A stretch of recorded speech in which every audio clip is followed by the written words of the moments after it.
Evangelho segundo Mateus, capítulo 28.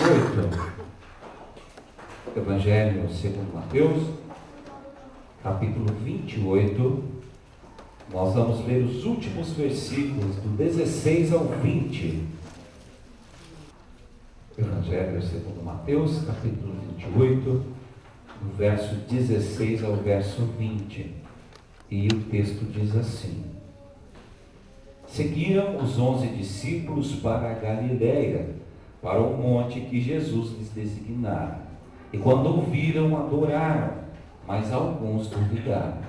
Jesus, aproximando-se, falou-lhes, dizendo: Toda autoridade me foi dada no céu e na terra.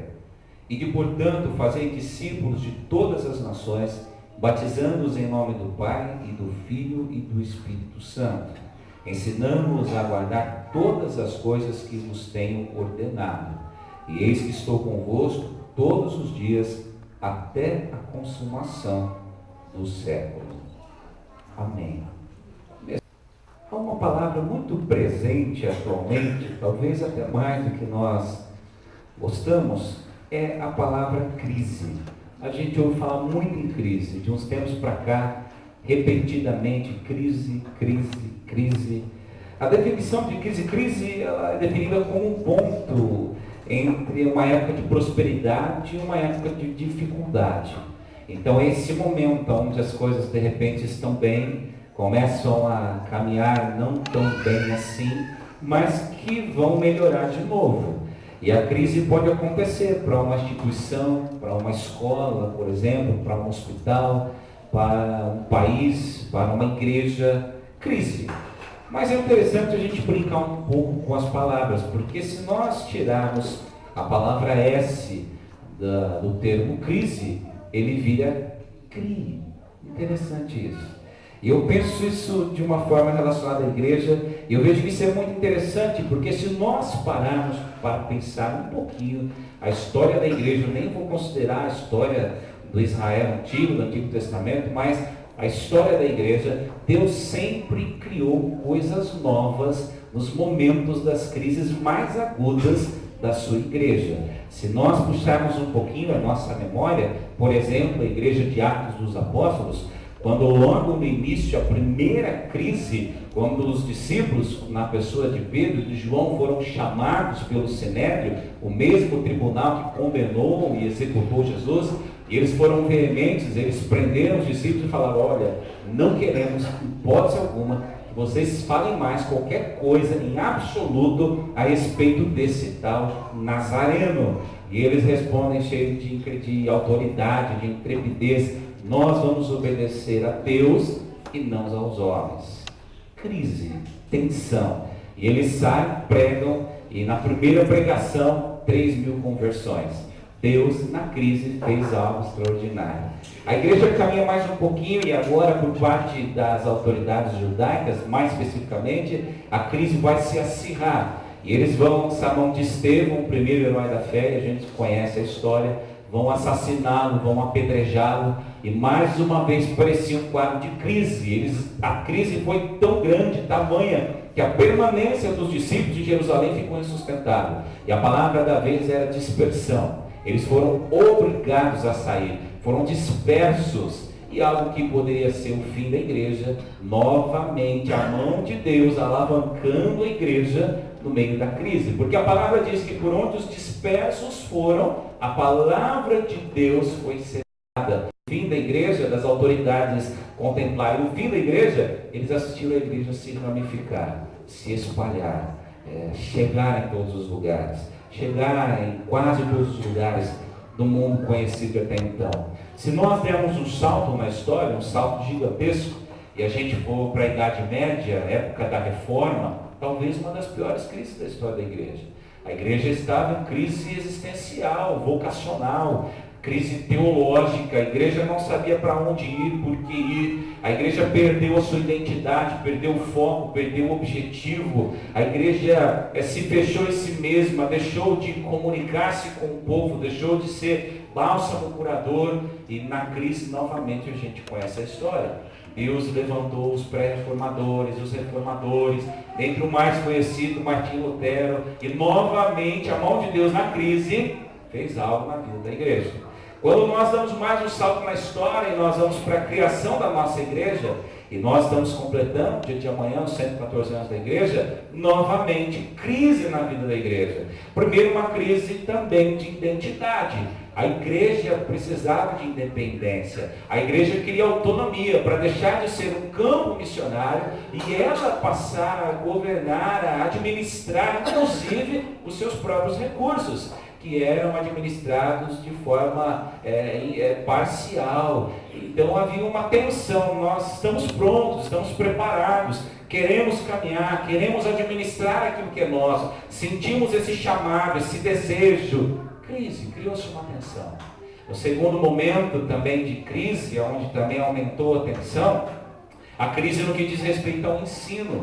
Não havia um seminário preparado para equipar, instrumentalizar os pastores, os missionários, de tal forma que havia uma discrepância muito grande entre os pastores, os missionários brasileiros e os pastores norte-americanos. Os norte-americanos muito bem preparados, muito bem equipados, e os brasileiros fazendo a missão no sangue, na raça, do jeito que podiam, como conseguiam. E nós temos nomes lendários como José Manuel da Conceição, o chamado apóstolo dos pés vermelhos, que um homem sem nenhum tipo de teologia evangelizou quase que todo o estado de Minas Gerais. Havia uma crise nesse sentido, havia necessidade de um seminário e não se criava um seminário.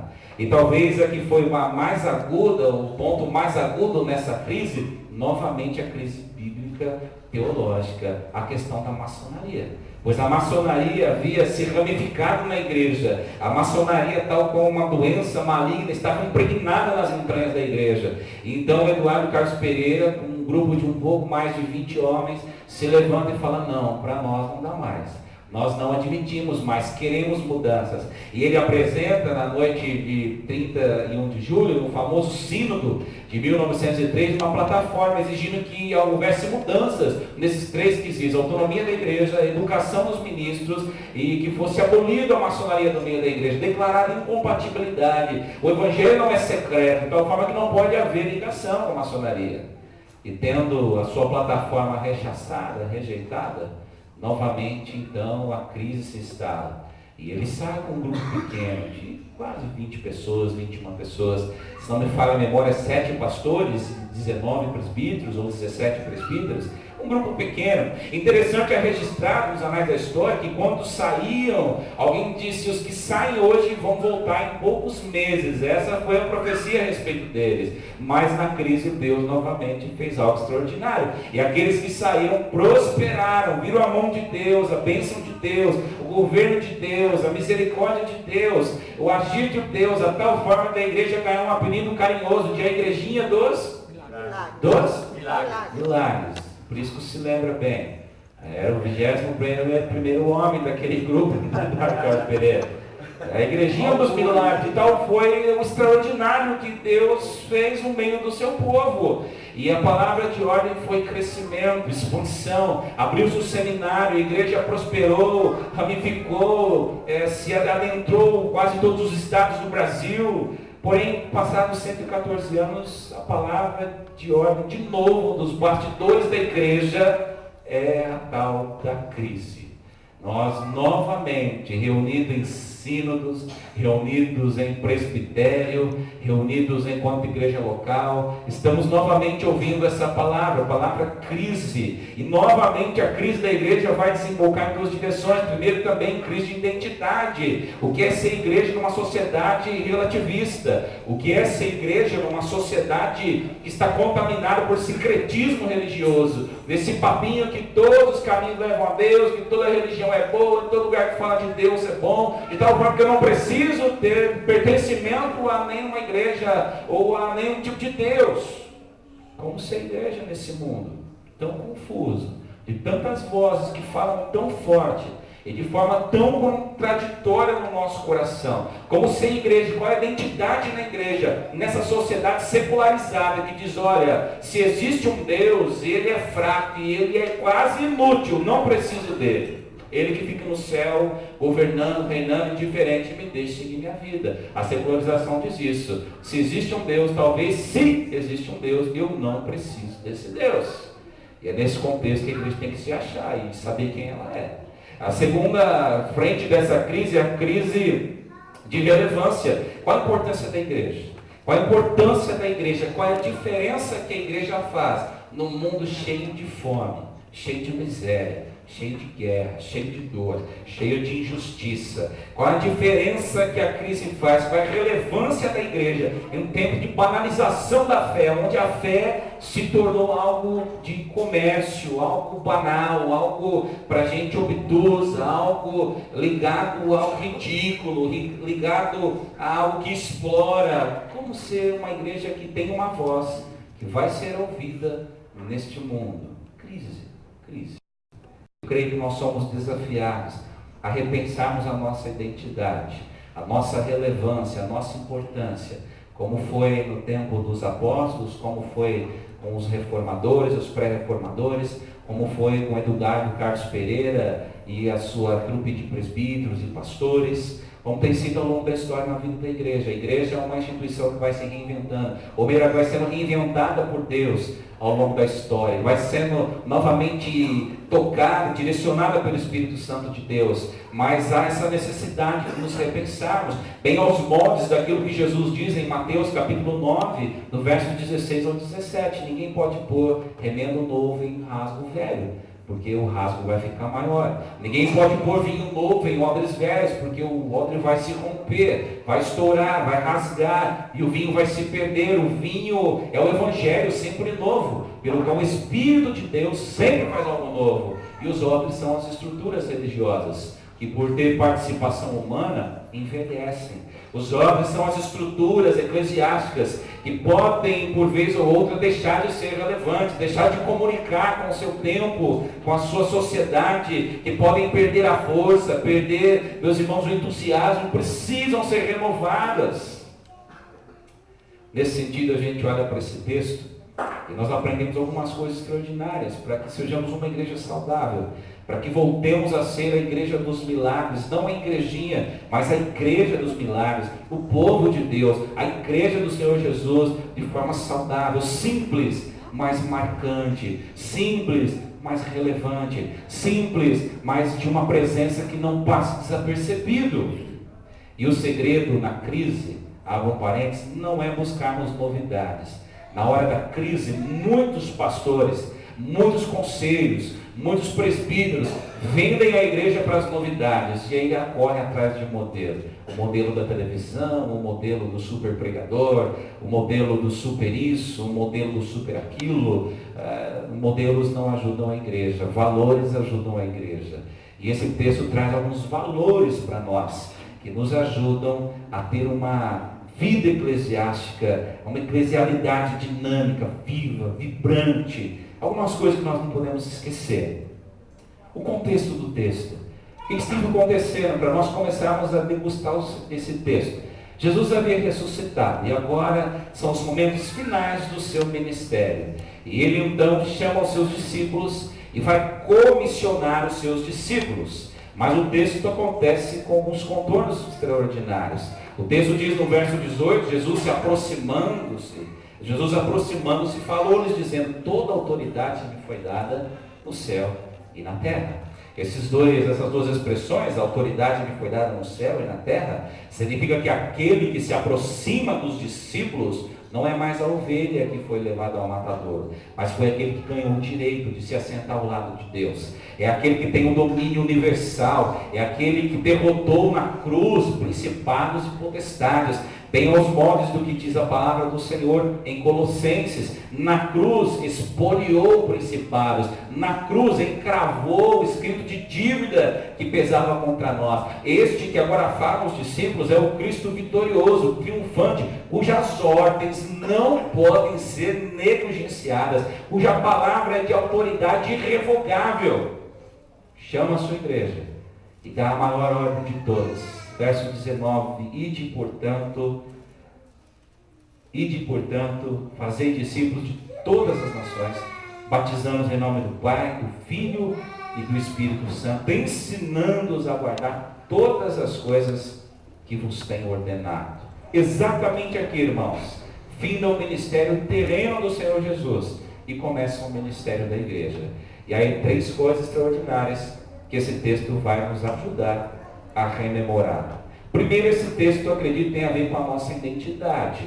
Esse texto nos faz lembrar o que nós somos, quem nós somos. Na grande comissão, veja, observe, Jesus envia discípulos para fazer discípulos. No verso 16, olha na sua Bíblia, seguiam os 11 discípulos. Verso 19, ide portanto e fazei discípulos. Esse texto, antes de qualquer coisa, tem a ver com a nossa identidade. Ele lembra o que nós somos. Somos discípulos do Senhor Jesus. A crise da igreja tem a ver também com crise de identidade. Para além da denominação, para além do modelo de ser igreja, nós somos o povo que Deus conquistou na cruz. Somos a noiva de Cristo, somos edifício de Deus, casa espiritual de Deus. Somos pessoas, homens e mulheres, corações foram tocados pela cruz e responderam diante da cruz, dizendo: eis-me aqui, Senhor. E a partir do momento em que dizemos eis-me aqui, Senhor, fomos chamados para seguir a Jesus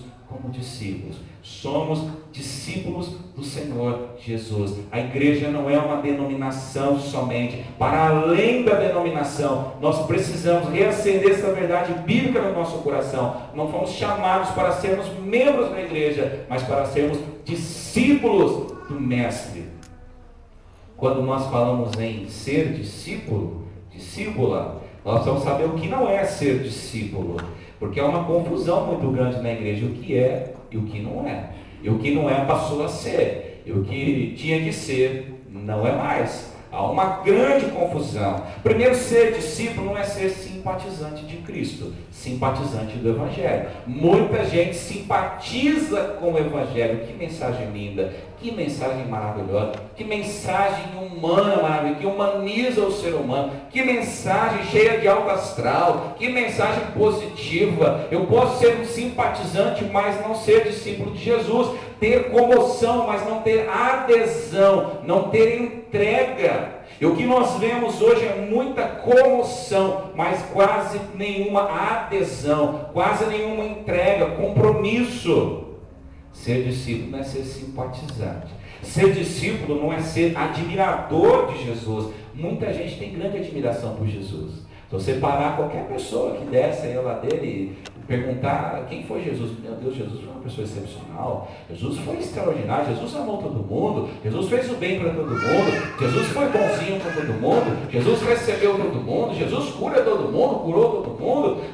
Muitos são admiradores de Jesus, mas o fato é que eu também posso admirar a vida de Jesus, o ensino de Jesus, mas não me converter a Jesus, não me comprometer com Jesus, bem aos moldes de um personagem chamado Nicodemos. Ele vai a Jesus, admira Jesus, lembra da fala dele: olha, nós sabemos que tu és Rabi, mestre, porque ninguém faz os sinais que tu fazes se Deus não estiver com ele. Mas quando que Nicodemos vai ter com Jesus? Na calada da noite. Tu és mestre, tu fazes milagres extraordinários, mas eu não quero ser visto contigo. Eu não quero comprometer a minha carreira sendo relacionado ou que alguém me vincule a sua pessoa. Por isso venho na calada da noite. Tu és mestre extraordinário, mas não me comprometo contigo. E aí Jesus dá um banho de água fria nele: meu filho, você precisa nascer de novo, você e todo Israel de Deus. Ser discípulo não é se aproximar de Jesus, vendo em Jesus um poder sobrenatural que vai viabilizar os meus anseios pessoais. As igrejas estão apinhadas de gente, mas conversão, sinais do reino de Deus, justiça, igualdade, paz, solidariedade estão cada vez mais escassos. As pessoas vão a Jesus, mas no intuito de que Jesus, num pim-pim-pim mágico de Deus qualquer, resolva da noite para o dia toda a sua história desastrosa de vida. Então eu me aproximo de Jesus, porque Ele é o poder que vai viabilizar o meu sucesso financeiro, o meu sucesso profissional, o meu sucesso pessoal, enfim, os meus projetos vão ser viabilizados. Deus em Jesus dá o sim, o amém para todos os meus projetos. Isso não é ser discípulo também. Porque discípulo não tem projeto pessoal. O projeto de discípulo chama-se Reino de Deus. E Reino de Deus é um projeto de Jesus, do próprio Deus. Ser discípulo não é ser um telespectador. Muita gente assiste o Reino de Deus acontecer, assiste a igreja acontecer, mas não toma parte. Permanece inerte, indiferente, distante. E isso, meus amados irmãos, é o que o teólogo alemão chamado Dietrich Bonhoeffer chama de graça barata. Quando eu quero a graça de Deus, eu quero o perdão de Deus, eu quero as benesses que emanam da cruz de Cristo, mas não quero a conversão de vida a qual a cruz me propõe. Isso é baratear a graça de Deus. Eu quero estar na presença de Jesus, porque a presença dele é doce, é meiga, é abençoadora, mas não quero ouvir o chamado dele dizendo: negue a si mesmo, tome a cruz e segue-me. Graça barata. A graça barata endurece o coração, porque em vez de lançar no discipulado, ela nos endurece na desobediência. Eu quero flertar com esse Cristo, porque eu sei que algo de bom pode vir dele, mas não quero segui-lo. Não quero ser seu discípulo, porque o discípulo não tem onde reclinar a cabeça. O discípulo caminha aonde for, aonde o vento soprar, e o vento é o Espírito de Deus, e eu não sei de onde vem nem para onde vai, mas quando ele vem e diz para onde eu tenho que ir, eu tenho que ir. O próprio Jesus, meus irmãos, define aquilo que caracteriza um discípulo.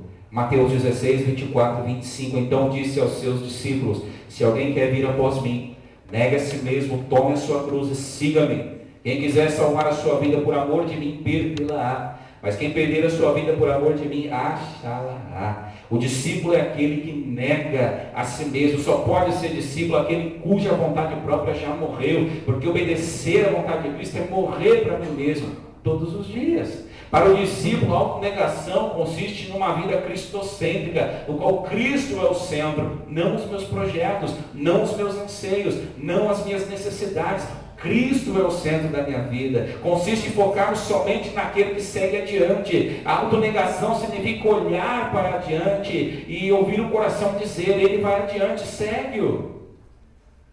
O discípulo, segundo o próprio Jesus, é aquele que está disposto a tomar a cruz. A cruz é obrigatória. É o primeiro sofrimento com o qual ninguém escapa. É o chamado que nos chama para fora das vinculações do mundo. É a morte do velho ser humano no encontro com Cristo. O caminho para nós vencermos a crise existencial ou de identidade da igreja é sermos uma comunidade de discípulos. Um povo que nunca se esqueça que ninguém pode seguir a Cristo sem negar a si mesmo. Que ninguém pode seguir a Cristo sem tomar a cruz. Que ninguém pode seguir a Cristo sem ter o reino de Deus e a sua justiça como meta de vida, sem ter no coração o desejo tão somente de honrar a ordem daquele que domina sobre céus e terra. O primeiro passo, talvez, para ir bem do Brasil, para nós ou para qualquer igreja, para sermos uma igreja vitoriosa, é sermos uma igreja de discípulos, não de crentes, não de simpatizantes, não de frequentadores, não de telespectadores, mas de discípulos. O discípulo não se contenta em ficar no banco de reservas. O discípulo não se contenta em assistir as coisas acontecer. O discípulo não negligencia o seu chamado. O discípulo não se omite. O discípulo não encolhe as mãos. O discípulo nunca está indisposto. O discípulo coloca os bens, os dons, o coração, a vida, o tempo, a sua agenda, a sua existência. Aliás, para o discípulo, a única existência que faz sentido é aquela no qual ele pode seguir os passos do Mestre. Discípulo, quem nós somos? A comunidade de discípulos. Mas o texto diz mais: qual é a nossa missão? Verso 19. Porque Jesus nos chama, Ele nos chama com um propósito. Tudo que Deus faz na nossa vida faz com um propósito. Se nós somos a comunidade de discípulos, assim o somos com um propósito. Verso 19.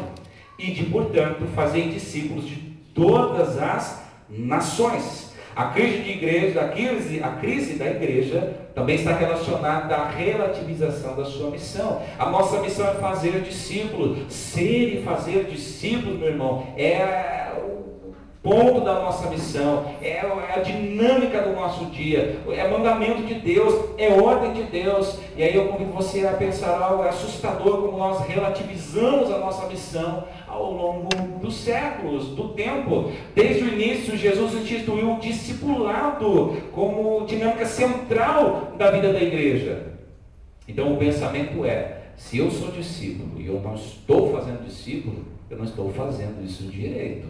Se o centro nervoso da vida da igreja, se o centro do comissionamento de Cristo é fazer discípulos, se eu não faço discípulos, então alguma coisa está errada na ordem que eu recebo de Jesus. Ou melhor, na ordem, no jeito que eu executo a ordem que eu recebo de Jesus. Se sou igreja, se sou discípulo, nunca pensei em fazer outros discípulos, talvez ainda não tenha entendido o que significa a comissão, o ide de Cristo Jesus. Nós criamos uma ideia onde a igreja se tornou um porto seguro. Em que sentido? Um lugar onde nós aguardamos confortavelmente a vinda do Mestre. Um lugar onde nós nos reunimos para cantar, para festejar, para fazer os eventos, as festas, as solenidades, e vamos aguardando enquanto Cristo um dia, a ordem do Pai, voltar para nos resgatar. E nessa ideia, nesse jeito de ser igreja, nós relativizamos a missão. Então fazer discipulado é opcional. Estou na igreja, se eu fizer discípulos, amém. Se eu não fizer, amém também. Estou na igreja, e se minha vida for útil ao reino de Deus, amém. Se não for, amém também. Estou na igreja, mas se obedecer ao ide, amém. Se não obedecer, amém também. Nós relativizamos. E nesse relativizar, os que aderem à igreja, aderem nesses moldes, nessa mentalidade. A adesão e a missão se tornam opcional. De tal forma que às vezes eu me batizo, faço a minha profissão de fé, sou membro da igreja, frequento os trabalhos da igreja, mas nunca me passou pela cabeça que a minha principal função não é frequentar a igreja, é fazer discípulos. Que a minha principal função não é comparecer às festividades da igreja, tão somente, mas é fazer discípulos. Se eu sou discípulo de Jesus, a minha missão irrevogável é fazer outros discípulos. Nosso esforço como igreja, dos mais novos aos mais velhos, deve ser o de retornar ao discipulado como o motor da igreja, ser e fazer discípulos. Duas coisas precisam acontecer para nós sermos e fazermos discípulos. Eu diria que a primeira delas é a intencionalidade. Precisa querer. Intencionalidade. Aprendemos isso olhando para Jesus. Discipulado sempre foi algo intencional na vida de Jesus. Todos os esforços de Jesus sempre foram para ele compartilhar a sua vida. Todo dia precisamos escolher compartilhar Jesus com o próximo. Todos os dias. E nesse sentido, Billy Graham fala algo extraordinário. A Bíblia não manda que os pecadores procurem a igreja, mas ordena que a igreja procure os pecadores. Precisamos ter intencionalidade. Todo dia nós temos uma oportunidade de compartilhar Cristo ou não, de nos esforçarmos para compartilhar Cristo ou não, de decidirmos compartilhar Cristo ou não. Cristo tinha intencionalidade. Todo dia era dia de compartilhar o amor do Pai. Todo dia, todo momento, em toda circunstância, em todo lugar, em toda companhia, era a hora de compartilhar o reino de Deus. Intencionalidade. Segunda coisa que a gente precisamos entender que discipulado é estilo de vida e não evento, e não atividade que é assumida por 10 ou 12 líderes que a igreja elege. Quando o discipulado passa a ser programa e não estilo de vida, nós achamos o bode expiatório para a nossa missão. Não, a minha parte é frequentar. A minha parte é comparecer. A minha parte é contribuir quando contribuo. A minha parte é aparecer de vez em quando. Discipulado, quem faz é o presbítero. Não. Educar os novos membros, compartilhar Cristo com os perdidos, não. Isso é parte da Fernanda, do Ministério Infantil. Isso é responsabilidade do Paulo. O pastor estudou para isso. Os missionários estudam para isso. Não. O irmão que prega no rádio foi chamado para isso. Evangelização, discipulado, é o teu estilo de vida, irmão. De tal forma que no trabalho você discipula as pessoas. Na sua vizinhança, você discipula as pessoas. No relacionamento com seus familiares, você discipula as pessoas. No relacionamento com aquela pessoa que pega no seu pé, que te oprime, que te bate na face direita, na esquerda, na direita, na esquerda de novo, é discipulador todos os dias. O teu relacionamento com a vida, com a existência, com tudo. Discipulado é estilo de vida. O que somos, qual a nossa missão? Discípulos que fazem discípulos. E o último ensino do texto. Primeiro, que nós somos comunidade de discípulos, pessoas que negam a si mesmo, tomam a cruz, assumem um projeto de vida chamado Reino de Deus, seguem no passo do Mestre e para nenhum outro caminho mais, porque nenhum outro caminho lhe seduz o coração como seguir o Mestre. Somos uma comunidade que temos uma missão: fazer discípulos. Aguardamos o Senhor, mas não passivamente. Enquanto aguardamos, espoliamos o mundo, o inferno, anunciamos o reino, a cura, a bênção, a salvação, a paz, o perdão em Cristo Jesus. Não nos calamos de nenhuma forma, em nenhuma hipótese. E como fazemos? Verso 20: ensinamos a guardar todas as coisas que vos tenho ordenado, e a certeza de que isso vai dar certo, porque a gente não faz por nós mesmos. E eis que estou convosco todos os dias, até a consumação do século. Essa expressão, olha aí no verso 20, ensinando-os a guardar. Essa expressão, ensinando-os, no grego original, traz a ideia de uma ação contínua. É algo que não para de acontecer. É algo que vai além do ensino pontual. É muito além de eu chamar a Neide ali no cantinho e falar: Neide, eu tenho algo para te falar. Presta atenção, isso vai mudar a sua vida. Pois não. Jesus te ama. Passe bem até semana que vem. Esse ensinar quer dizer ensinar para a vida, ensinar durante, ensinar em todo o tempo, ensinar a todo momento. É um ensino que vai permear todas as camadas da vida, toda a esfera da vida, de tal forma a influenciar o próprio comportamento. Então isso, meus irmãos, nos obriga a rever o nosso conceito de discipulado. Discipulado não é simplesmente sentar com a cartilha numa mesa e compartilhar informações. Discipulado é compartilhar a vida. É Cristo que está na minha vida, e o Cristo que está na minha vida, eu compartilho dividindo a minha vida com você. E isso dá trabalho.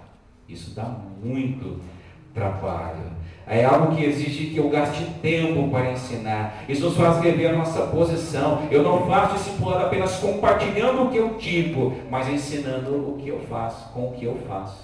Olha como muda. Eu não discipulo o outro com palavras, eu discipulo o outro com gestos que Cristo me ensinou. Formar discípulo leva tempo. Jesus demorou 3 anos para formar, ou começar a formar. Discipulado é o que acontece na vida, é o que acontece na dinâmica dos relacionamentos. Com o passar do tempo, com a institucionalização da igreja, as dimensões burocráticas da igreja foram roubando os espaços de relacionamento. E com a centralização do culto novamente no templo, no domingo, na pessoa do sacerdócio profissional, eu fui deixando de exercer, a cristandade foi deixando de exercer ao longo das datas, dos séculos, das décadas, o seu sacerdócio universal. E discipulado então foi relegado a uma salinha de aula com um professor preparado para isso. O discipulado de Jesus, da grande comissão, é vida na vida, é dividir o pão, é dividir as lágrimas, é escolher alguém para ensiná-lo como Cristo se portaria em todas as situações, em todos os momentos.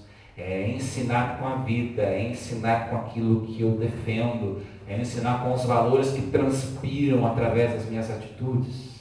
Alguém disse com muita propriedade: evangelize sempre, se necessário for, fale. Vida precede. Vida precede. Nós sejamos essa igreja, uma igreja discipuladora, uma igreja disposta a gastar tempo com vidas, tempo com relacionamentos, que nós sejamos pessoas cheias de Cristo no coração, na mente, na alma, para discipular outros, ensinando-os na caminhada, que outros possam olhar para nós e ver Cristo em nós, e sentir sede na boca de também beber dessa água, de comer desse pão, né, de conhecer esse Deus, de fazer parte desse reino. O caminho para a saúde da igreja não pode ser outro, a não ser aprender novamente o que é ir e discipular, e ensinar, e pregar, e estar no mundo como sal, como luz, como embaixador de Cristo Jesus. E encerro essa mensagem dizendo: a minha oração não é uma oração de desânimo ou de desespero, mas é uma oração de fé, porque, como disse no início, novamente, na crise, Deus faz coisas extraordinárias. Nas nossas crises, sejam elas quais forem, Deus nos sustenta, Deus nos alavanca. Ele é o Senhor da história, Ele é o Senhor da igreja, e não são métodos, não são homens, não são modelos. Deus não unge modelos, métodos, homens, mulheres. O Espírito Santo ungiu a sua igreja, e é o Espírito que faz a igreja prosperar. O que nós temos é que buscar a palavra de Deus e deixar Deus orientar na sua palavra. Que Deus nos abençoe, que na caminhada que se inicia amanhã, rumo aos 115 anos, possa ser o primeiro passo a começar em nós, para que essa palavra crise possa nos deixar, para que essa crise, seja ela qual for e como for e onde estiver, né, não triunfe, mas que Cristo triunfe através de nós e por nós, para a sua honra e sua glória. Que Deus nos abençoe, que Deus abençoe a nossa igreja, abençoe as lideranças da nossa igreja, abençoe os nossos corações, para que sejamos essa igreja, uma igreja discipuladora, no nome de Jesus.